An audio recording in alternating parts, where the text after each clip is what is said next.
Hola doctores, ¿cómo están? Bienvenidos a un nuevo video de Punto Enar. Compañeros, el día de hoy vamos a ver SARS-CoV-2 o COVID-19 para los sobrinos y es un tema relativamente importante. ¿Y por qué lo menciono así? Porque en el 2021 se preguntó bastante, en el 2022 ya no se preguntó tanto, en el 2023 es un volado. Así que compañeros, nos vamos a centrar en los puntos esenciales.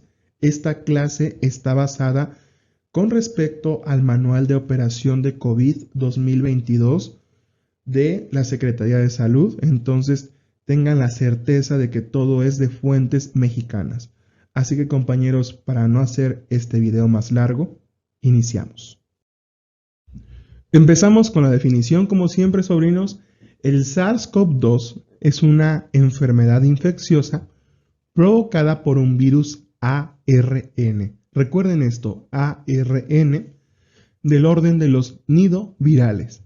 Y ya saben, sus viriones tienen apariencia de corona. Por eso es que se le llama coronavirus y por eso es que pertenece a la familia Coronaviridae. Ahora, un punto importante que deben conocer sobre la estructura de este virus es que tiene tres proteínas de membrana. La proteína M, E y S, que aquí la más importante es la M. No se preocupen por profundizar más, solo recuerden que la más importante es la M. Y también tiene esterasa de hemaglutinina y una bicapa lipídica. Epidemiológicamente hablando, la mortalidad del virus es del 4.8% a nivel mundial y en nuestro país se duplica, es de hasta el 9.5%. Y todos los orígenes de este virus son de murciélago, que se transmiten por un huésped intermediario. Ahora, compañeros, existen muchos coronavirus que son exclusivos de animales y son muy pocos los que pueden mutar para afectar al ser humano. Pero cuando esta mutación sucede, es muy probable que cause pandemias o por lo menos que la mortalidad del virus sea muy alta. Así que probablemente, ojalá me equivoque, este coronavirus no va a ser el único que nos afecte. Y por cierto, les recomiendo el podcast Caso 63 en Spotify, está buenísimo. Por ahí, si van de camino a su trabajo o en la calle, por favor escúchenlo, está buenísimo. Bien, en el 2019 es cuando toda esta pandemia inicia. Se informan 27 casos de neumonía de etiología desconocida en China. Y el 11 de marzo del 2020 se declara la pandemia a nivel mundial. Ahora, es importante recordar las fechas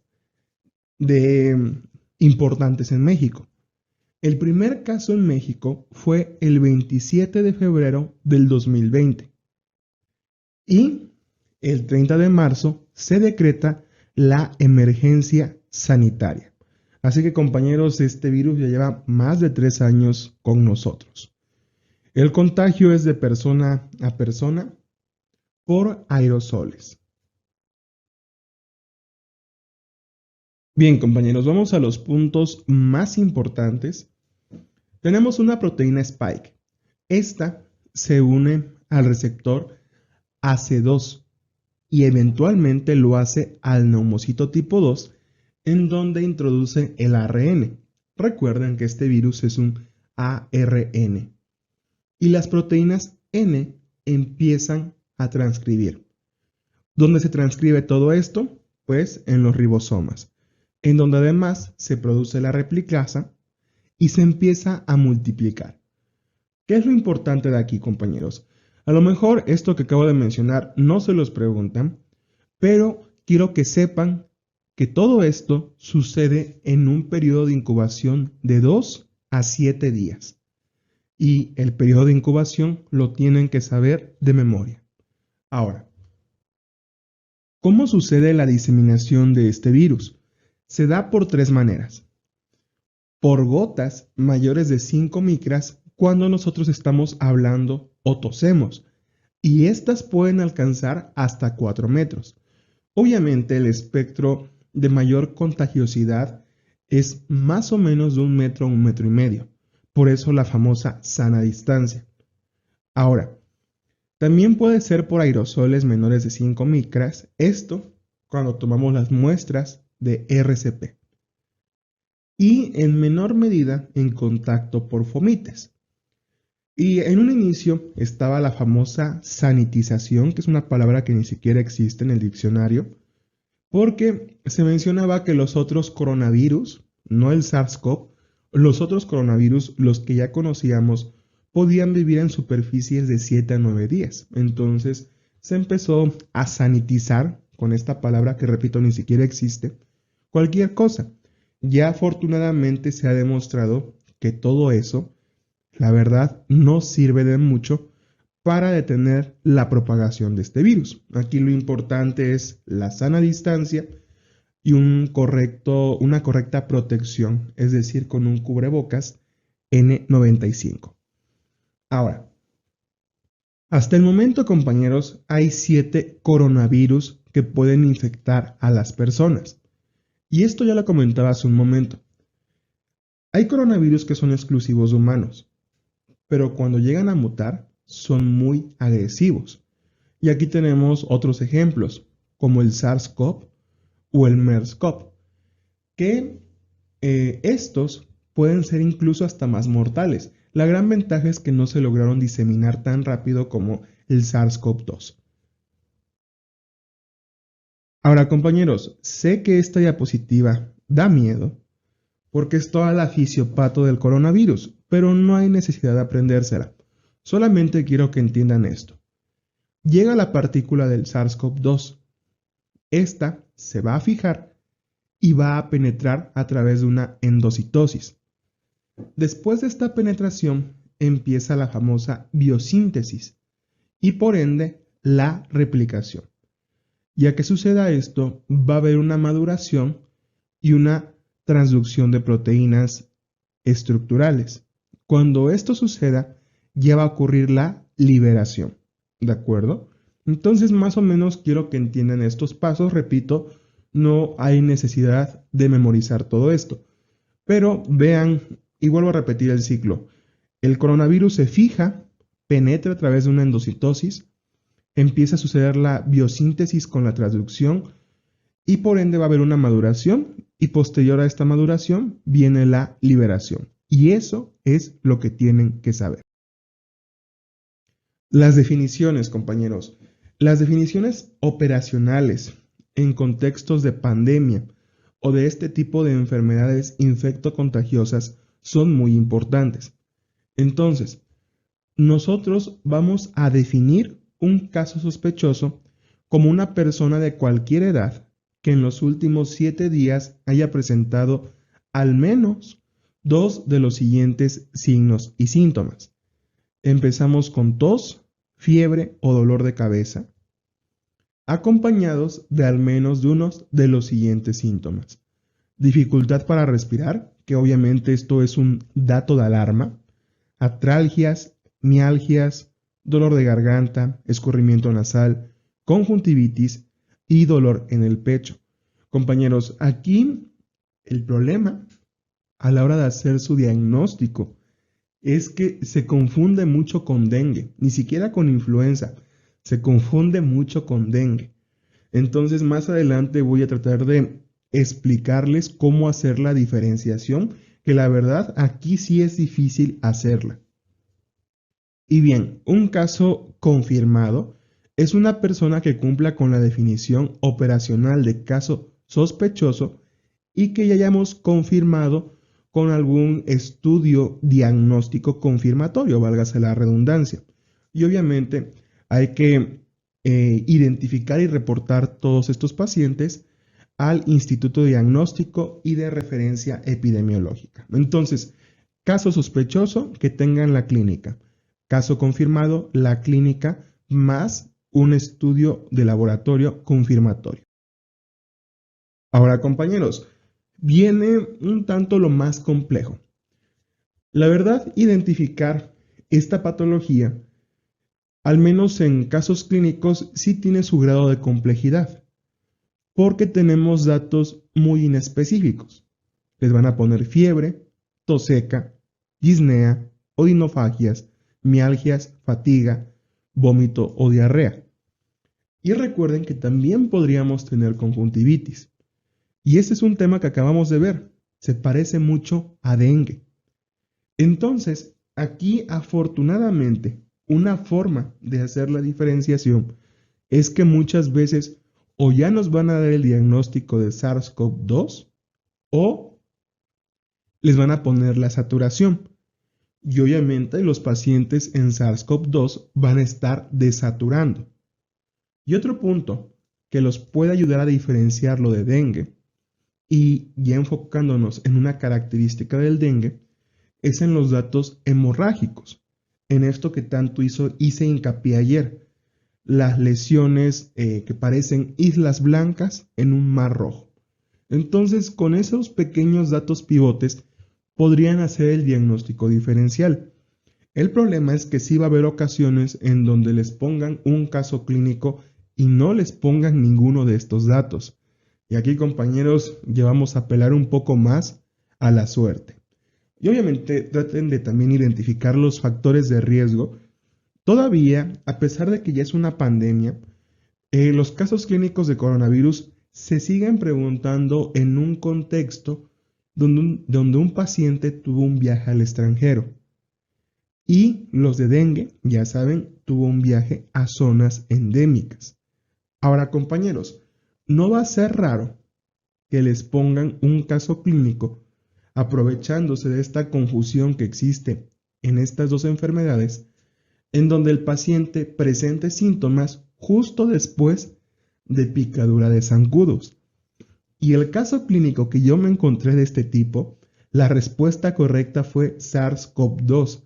Y la verdad sí era un caso clínico muy complejo porque no tenía ningún dato de diferenciación entre ambas patologías.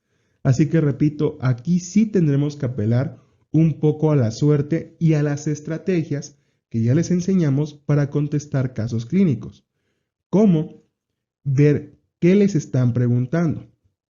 A lo mejor ustedes no saben si se trata de un COVID o un dengue, pero en la siguiente pregunta les dicen, ¿cómo haces el diagnóstico? Y en el diagnóstico solo viene PCR y no vienen los métodos de diagnóstico de dengue. Entonces, de esta forma podrían orientar su diagnóstico para COVID, ¿de acuerdo? Entonces, sí es un poco complejo, lo acepto, pero vamos a tratar de darle las herramientas necesarias para que puedan hacer la diferenciación. Y ahora, en la vida diaria, en la vida común, se complica aún más porque existe esta combinación de COVID-dengue, ¿de acuerdo? Pero bueno, en eso ya no nos metemos porque si no, ahí sí nos complicamos mucho. Ahora, otro dato característico por el que nosotros siempre nos guiamos para hacer el diagnóstico de coronavirus es la anosmia. Un tercio de pacientes pueden tener esta anosmia. ¿Por qué? Porque el virus provoca una inflamación selectiva en el surco olfatorio y ya el bulbo no identifica los olores. Otras manifestaciones, el problema es que aquí también tenemos manifestaciones cutáneas, podemos tener una diarrea aislada. Y compañeros, siempre los datos de gravedad los tienen que memorizar bien. Ahorita no los comentamos, se los voy a presentar en una diapositiva exclusiva para que no se les olvide. Y como siempre, hay que pedir marcadores inflamatorios, sobre todo para ver el riesgo de trombosis. Por ejemplo, hay que pedir PCR, leucocitosis, BCG, procalcitonina. Incluso hay quienes piden niveles de ferritina. Y eso es algo que también vamos a comentar más adelante.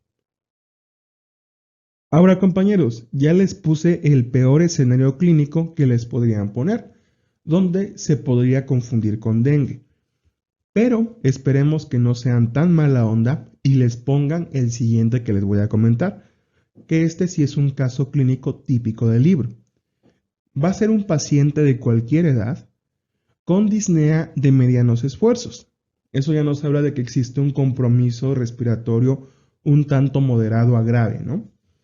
Este paciente va a llegar a urgencias, porque por lo mismo del contexto de pandemia, pues va a tener miedo. Va a tener fiebre, una fiebre aproximadamente de 39 grados. Va a tener tos no expectorante y el paciente va a estar desaturando. Yo creo que con esa desaturación es más que suficiente para que ustedes lleguen bien a su diagnóstico. Ahora, puede que el paciente ya esté hipotenso y en estos casos, compañeros, ya la enfermedad por coronavirus está avanzada, ¿de acuerdo? Porque recuerden que nosotros tenemos 4 etapas de infección. Una infección temprana, que es cuando sucede la inoculación, y aquí tenemos datos inespecíficos, ¿de acuerdo? Después podemos tener una etapa 2, en donde ya tenemos estos datos que acabamos de mencionar acá. Son datos más o menos parecidos de una neumonía. E incluso ya podríamos tener una hipoxemia, es decir, una desaturación. Después tenemos una etapa 3, que en la etapa 3, al igual que dengue, no todos los pacientes evolucionan a esta. ¿Por qué? Porque en la etapa 3 ya tenemos datos de afectación sistémica.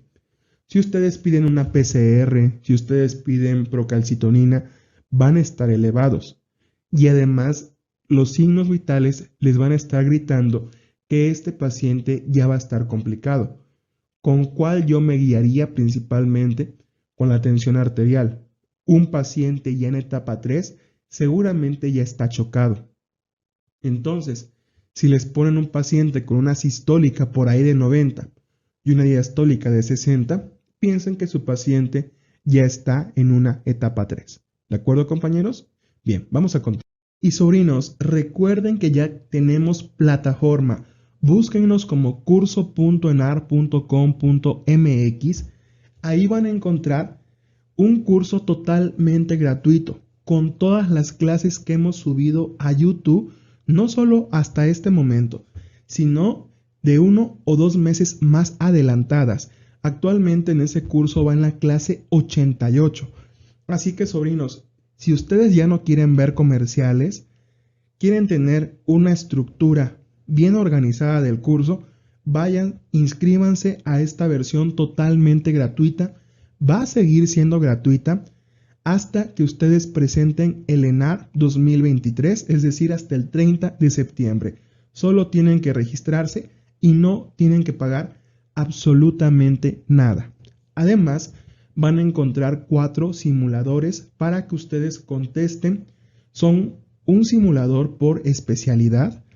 Y sobrinos, en caso de que les esté gustando nuestra forma de compartir el conocimiento y quieran ingresar a nuestro curso completo con simuladores semanales, con flashcard, con puntos flash y una infinidad de material, además de el curso intensivo asincrónico a partir de julio, en donde vamos a tener 30 clases de 2 horas de duración aproximadamente, con los puntos esenciales para el ENAR.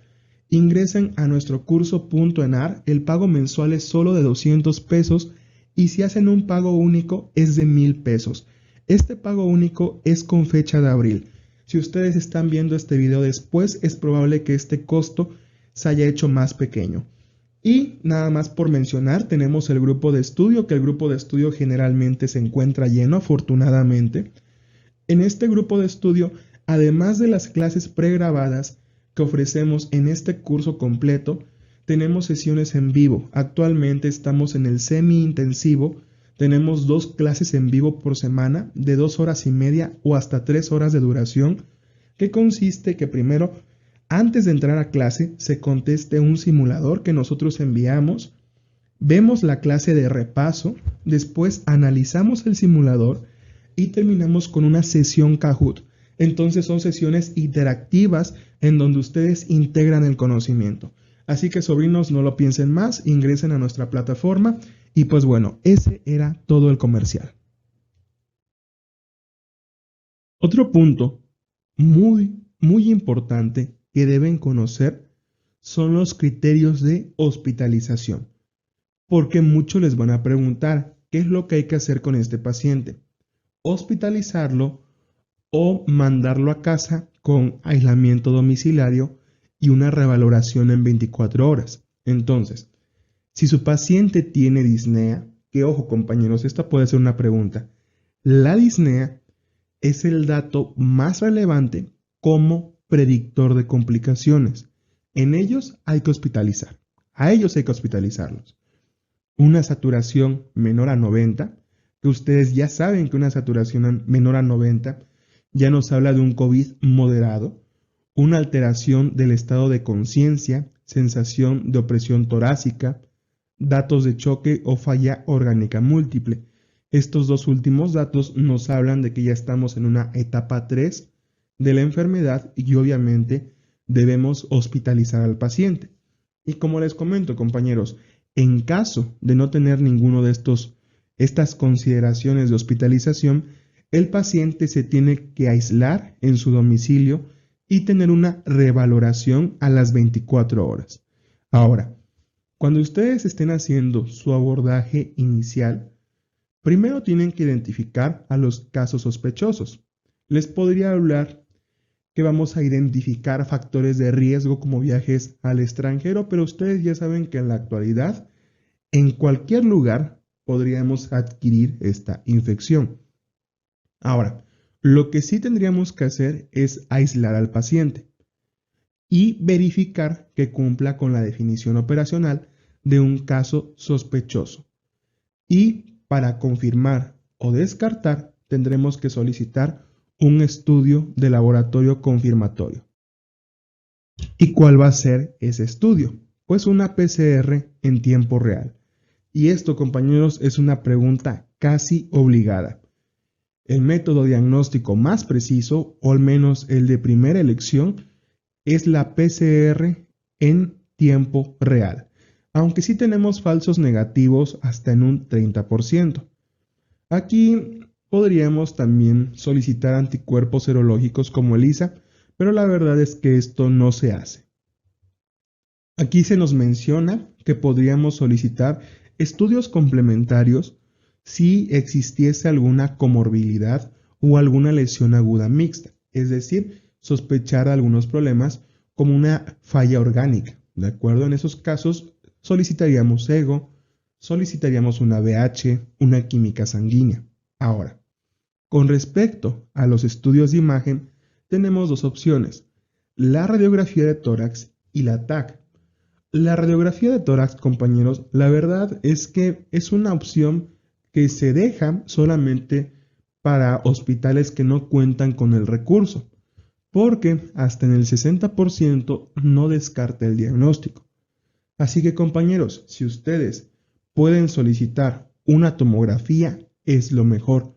E incluso la tomografía es más sensible que la PCR. Y yo recuerdo que cuando estuve en el internado, precisamente en el 2020, pues en ese tiempo todavía no se tenía bien etapificada y el protocolo diagnóstico. E incluso no en todos lados había prueba de PCR. Así que nosotros, para que fuese más rápido nuestro diagnóstico, porque como estábamos en urgencias, nos llegaban los pacientes más complicados, solicitábamos una TAC. Y la TAC nos decía no solamente si el paciente estaba infectado o no, nos decía en qué estado estaba el paciente. Así que la verdad es que la tomografía tiene hallazgos característicos que no solamente, repito, confirman el diagnóstico, sino que también nos hablan del estadio de la enfermedad. Y aquí encontramos el famoso patrón en vidrio despulido. Ahora, compañeros, en conclusión de todo esto que acabo de mencionar, si les preguntan cuál es el diagnóstico inicial, es la PCR en tiempo real. Y si les preguntan cuál es el estudio más sensible que la PCR, es la TAC. Repito, otros estudios pues son complementarios y la radiografía de tórax solo en caso de no contar con el recurso de la tomografía. Bien, compañeros, ahora vamos a estadificar a nuestros pacientes. Sí debemos saber cuándo estamos ante una enfermedad leve, moderada o grave, porque con base a esto ustedes van a dar el tratamiento. Y anteriormente el tratamiento era relativamente sencillo porque lo único que teníamos era dexametasona en pacientes con enfermedad moderada. Actualmente ya tenemos antirretrovirales y obviamente sí hay que conocerlos porque se podrían preguntar. Entonces vamos a ver esta estadificación. Una enfermedad leve va a ser un paciente sin evidencia de neumonía o hipoxia, que va a tener una saturación mayor al 90% al aire ambiente. En estos pacientes solamente necesitamos tratamiento sintomático. Ahora, más adelante les voy a presentar unas diapositivas en donde les voy a poner a los pacientes que tienen riesgo de complicación de una evolución a moderada o grave. En esos pacientes deberíamos dar además un tratamiento retroviral, ¿de acuerdo? Ahora, tenemos la enfermedad moderada. Aquí ya tenemos signos clínicos o radiográficos de neumonía, pero no tenemos aún datos de una gravedad, es decir, tenemos una frecuencia respiratoria menor a 90, la saturación todavía es mayor al 90, perdón, dije respiratoria menor a 90, es menor a 30 respiraciones por minuto, ¿de acuerdo?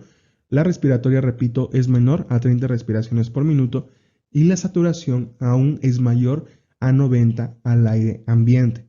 Todavía no requiere oxígeno.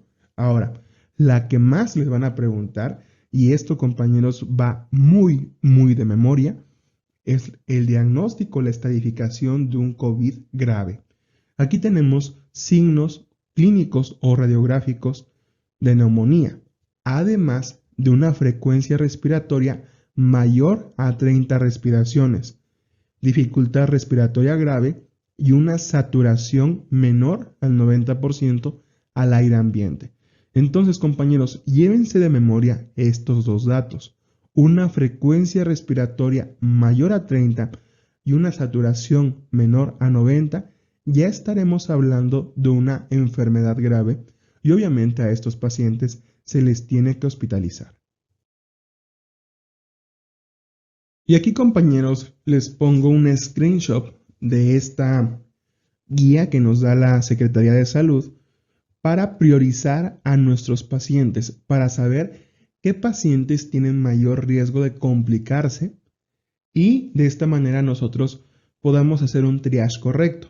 Porque, a ver, nosotros podríamos estadificar la enfermedad en ese momento y decir, está en una etapa leve, moderada o grave. Pero repito, sí tenemos que identificar a los pacientes que se pueden complicar, sobre todo para ver si se los hospitaliza o si se les da tratamiento retroviral. ¿Cuáles son los pacientes graves? Pacientes con una supresión inmunológica grave.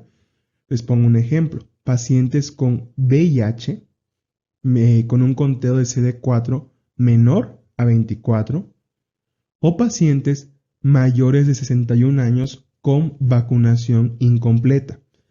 Y la guía, ¿cómo define a la vacunación incompleta? Lo define de distintas maneras. Una persona que nunca se ha vacunado o que tiene el esquema incompleto o que sí tiene el esquema completo, pero ya pasaron 6 meses y no recibió una dosis de refuerzo.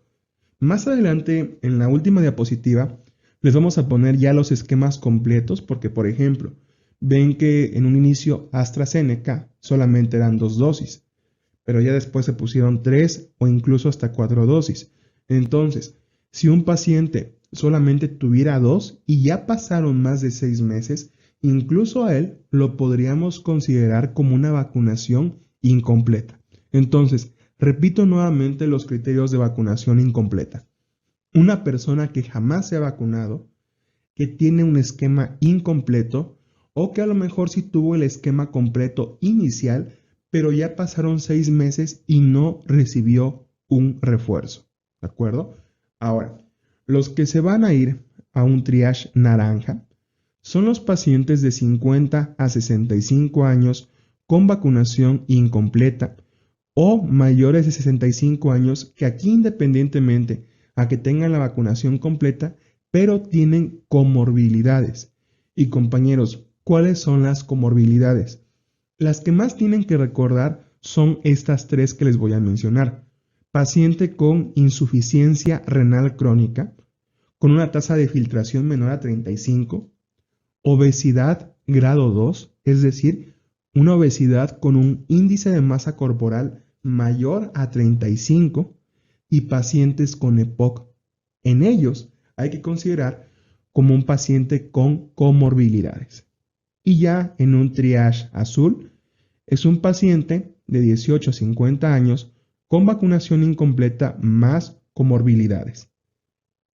O un paciente mayor de 65 años con vacunación completa. Entonces, compañeros, estos son los criterios de priorización para hospitalización. Y bien, vamos ahora con el tratamiento, compañeros. Aquí el tratamiento, la verdad, es un algoritmo bastante largo, bastante complejo, y se los dejo aquí solamente para que lo revisen. Yo ya hice la tarea y les puse los puntos clave más adelante para que no se compliquen tanto la vida. De cualquier forma, aquí está, y ya saben, siempre les mandamos al grupo de Telegram la bibliografía de la cual nos basamos para que puedan complementar su estudio. Y a lo mejor si no se ve tan claro acá, en la guía también no se va a ver claro, la verdad. Está muy chiquita la letra, pero bueno, de cualquier forma les mandamos ahí el archivo para que ustedes puedan complementar su estudio. Porque la verdad, compañeros, disfruté muchísimo editar este tema. Empecé a leer la actualización, porque francamente no la había leído. Yo me quedé en la de agosto del 2021 y no había leído esta, la del 2022. Y está muy buena, muy interesante. Entonces, sí les recomiendo bueno, no se las recomiendo que la lean, ya estamos poniendo aquí los puntos importantes que se puedan preguntar para el ENAR, pero si les apasiona el tema o si tratan a pacientes COVID, por favor, sí tendrían que revisarla, ¿de acuerdo? Bien, ahora, el tratamiento nos dice que tenemos que determinar signos vitales y la saturación de oxígeno. ¿Para qué? Para estadificar a nuestro paciente. Y lo mismo de diagnosticar o descartar una neumonía. Ya saben, si tenemos un COVID leve, solamente vamos a dar tratamiento sintomático. No hay necesidad de dar antirretroviral, ¿de acuerdo? O antiviral. Ahora, si su paciente tiene criterios de que puede evolucionar a un COVID moderado o grave, ahí sí tendríamos que usar antivirales, que más adelante se los voy a presentar. Un punto muy importante, compañeros, es que no hay que usar antibióticos profilácticos. Y tampoco vamos a utilizar antiagregantes de forma rutinaria. Por ejemplo, hubo un momento en el que se dio la práctica que inmediatamente diagnosticabas a tu paciente con coronavirus, dabas ácido acetilsalicílico, aspirina Protec de 100 miligramos. Y compañeros, la aspirina sí demostró utilidad, pero en pacientes hospitalizados, para reducir el tiempo de hospitalización, no en pacientes con un COVID leve. Entonces, repito, si tratan a pacientes con coronavirus en su vida diaria, sí les recomiendo que lean bien la guía, porque la verdad está muy bien hecha. Es de las guías que más nos deberían dar orgullo de nuestro país porque está muy bien hecha. Y pues compañeros, aquí tenemos la otra parte del algoritmo. Como les dije, francamente, se las dejo aquí para que la revisen, pero ya en las siguientes diapositivas les pongo un resumen de lo más importante que deben conocer. Y aquí está, compañeros, el resumen que les prometí. Es lo que tienen que saber para presentar el ENAR. Y bien, antes que nada, compañeros, quiero que quede bien clara esta situación. Si tienen un paciente con COVID leve, solamente tratamiento sintomático. Y si este paciente tiene COVID leve, pero tiene alto riesgo de complicaciones, bueno, ahora sí podríamos dar los fármacos que vamos a mencionar enseguida. El que les van a preguntar, compañeros, y el que ustedes tienen que responder en el ENAR es el Paxlovid. Este es una combinación de nirmatrelvir más ritonavir. Este fármaco, compañeros, lo damos en mayores de 12 años y más de 40 kilos. Y ojo, un punto muy importante es que de todos estos fármacos, que están reservados para un COVID leve a moderado en pacientes, repito, con alto riesgo de complicaciones, no se pueden dar a pacientes hospitalizados, ¿de acuerdo? Repito, estos no se pueden dar a pacientes hospitalizados, ¿de acuerdo? Ahora, estos fármacos, sobre todo el ritonavir, es un análogo de nucleósido y de esta forma va a alterar la replicación viral. Y compañeros, la gran ventaja del Paxlovid es que lo podemos dar en primer nivel. ¿Por qué? Porque es de vía oral. Y tenemos como segunda y tercera opción el Remdesivir. Pero, por ejemplo, el Remdesivir no lo podemos dar de manera ambulatoria porque el tratamiento es vía IV. Por eso es que el de elección, y porque así lo marca la guía, es el Paxlovid. ¿De acuerdo? Y repito, es lo que tienen que responder en el ENARP si les ponen a un paciente con una neumonía o un COVID leve a moderado con alto riesgo de complicación. Ahora, sí es muy importante mencionar que estos tratamientos se tienen que dar los primeros 5 días de evolución. Y además, dependiendo de si el paciente tiene alto riesgo o no, podríamos complementar con un anticuerpo monoclonal. Y este se puede dar los primeros 10 días, que es el Sotrovimab, ¿de acuerdo? Y compañeros, este anticuerpo debemos darlo sobre todo en pacientes que tengan un alto riesgo de progresión a una enfermedad grave. Por ejemplo, el Paxlovid lo damos el que tenga alto riesgo de complicaciones a una enfermedad moderada. Pero si ya tiene alto riesgo de enfermedad grave, agregamos el Sotrovimab, ¿de acuerdo? Que recuerden que es un anticuerpo monoclonal. Ahora, esto es lo que nos dice la actualización del 2022 con respecto a los antivirales. Sin embargo, algunos puntos como el uso de la colchicina, dexametasona, aspirina, ya no los contempla esa guía. Por eso es que aquí les pongo específicamente, en la guía de agosto del 2021, menciona que tenemos que dar dexametasona 6 miligramos al día en pacientes con una saturación menor a 90 o pacientes hospitalizados, ¿de acuerdo? Y eso, compañeros, se sigue preguntando. Por eso es que lo agregué en esta parte del tratamiento. Van a dar dexametasona 6 miligramos al día. Ya saben, compañeros, la dosis de dexametasona, la ámpula, viene de 2 mililitros por 8 miligramos. Entonces dan 1.5 mililitros para dar bien esta dosis, ¿de acuerdo? Pero solo en pacientes con una saturación menor al 90%, porque incluso esta misma guía, esta actualización, te dice que si ustedes dan dexametasona en pacientes con una saturación mayor al 94%, aumentan el 20% de mortalidad en estos pacientes. Así que tengan cuidado y no den dexametasona a todos sus pacientes, mucho menos Ceftriax, porque es una infección viral. Y algo, compañeros, en lo que hice mucho hincapié es en decirles, ok, si su paciente tiene un COVID leve y no tiene riesgo de progresión, solamente tratamiento sintomático. Pero si su paciente sí tiene riesgo de progresión, ya dan el Paxlovid, ¿de acuerdo? Ahora, ¿cuáles son los pacientes que tienen riesgo de progresión a la enfermedad? Bueno, aquí les pongo 3 grupos de pacientes. Mayores de 65 años, y aquí el esquema de vacunación no importa. No importa si está completo, incompleto o sin vacunas. Tienen un riesgo de progresión de enfermedad, por lo que hay que dar Paxlovid. Ahora, obviamente, si no tiene vacunas, lo clasificamos como alto riesgo de progresión a enfermedad grave y agregamos el anticuerpo monoclonal. Ahora, mayores de 60 años no vacunados también tienen alto riesgo de progresión y menores de 65 años con alguna comorbilidad. Y ya más o menos se las había comentado hace un momento.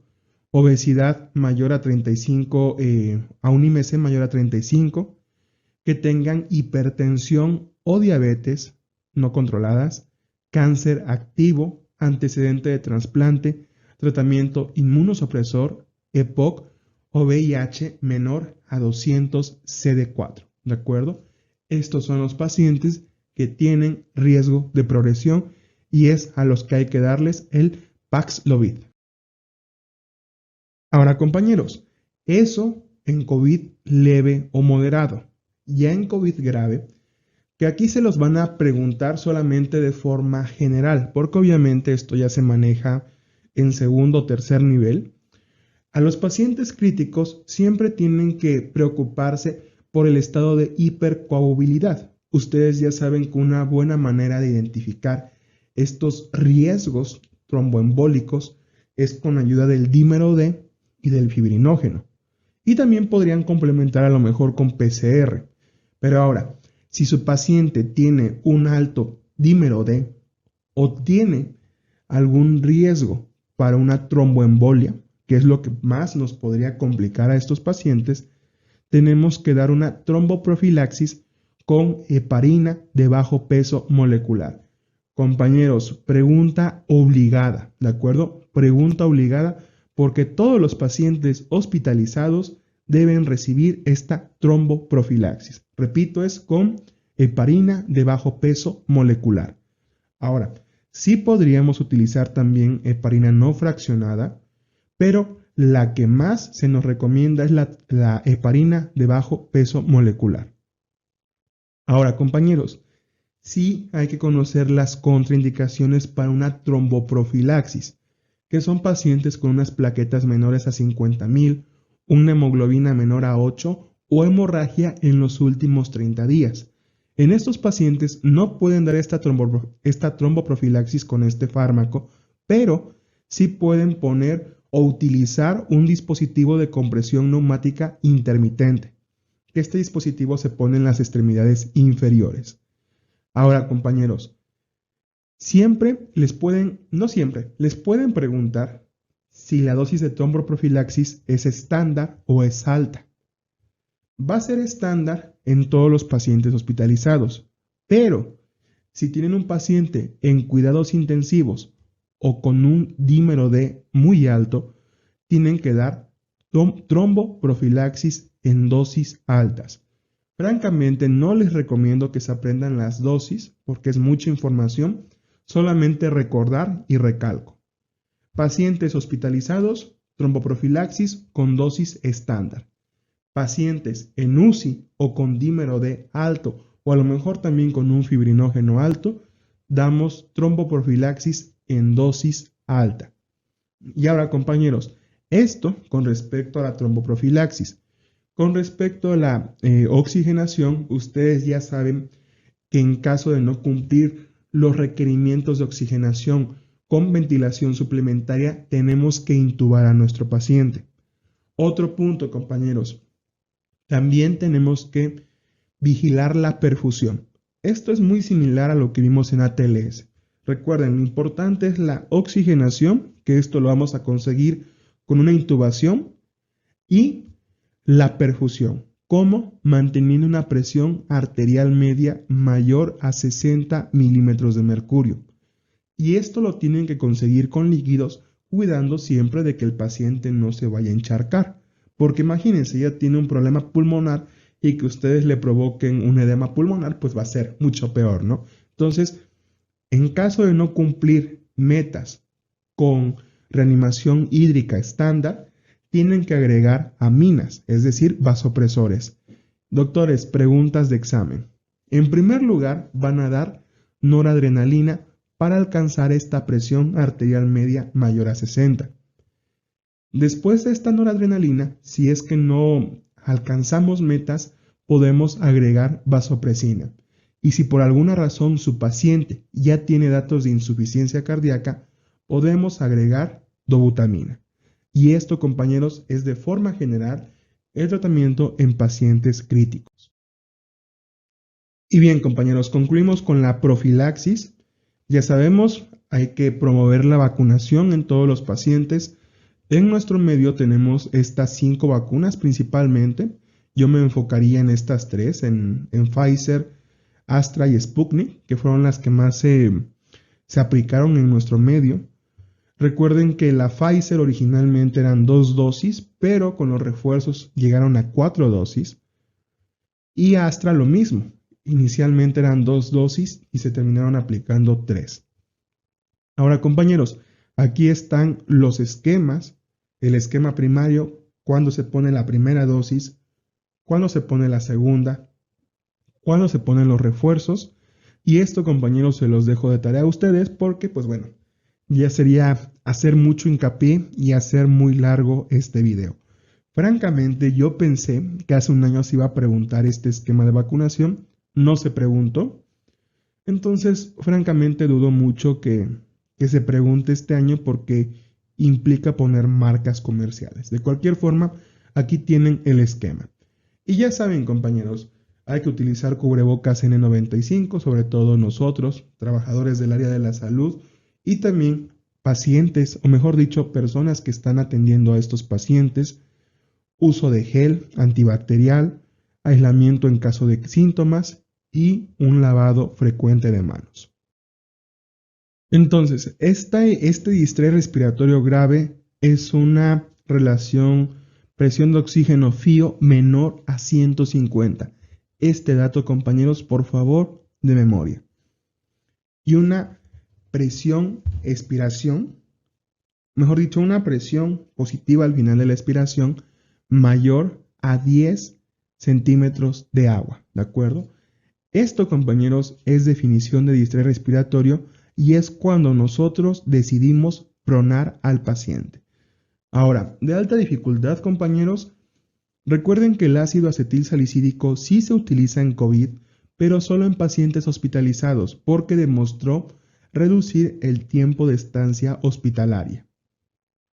Ahora, el efecto secundario más frecuente del Paxlovid, que recuerden que es el antiviral que vamos a dar en pacientes con COVID leve con alto riesgo de progresión, es la disgeusia. ¿De acuerdo, compañeros? Y otro punto importante, recuerden que estos fármacos no se dan en pacientes con COVID grave, solo es en pacientes con COVID leve a moderado con alto riesgo de progresión. Ahora, otro punto.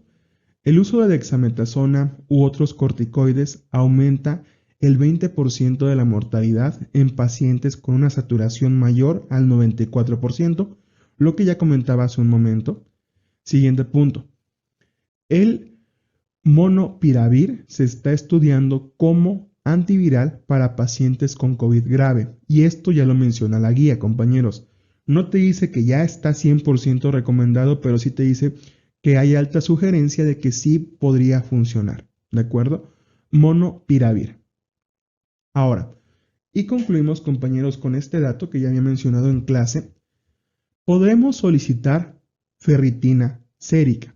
¿Por qué? Porque la ferritina sérica también evalúa el estado inflamatorio, ¿de acuerdo? Entonces, si ustedes solicitan ferritina sérica en un paciente con COVID-19, es muy probable que ésta se encuentre elevada.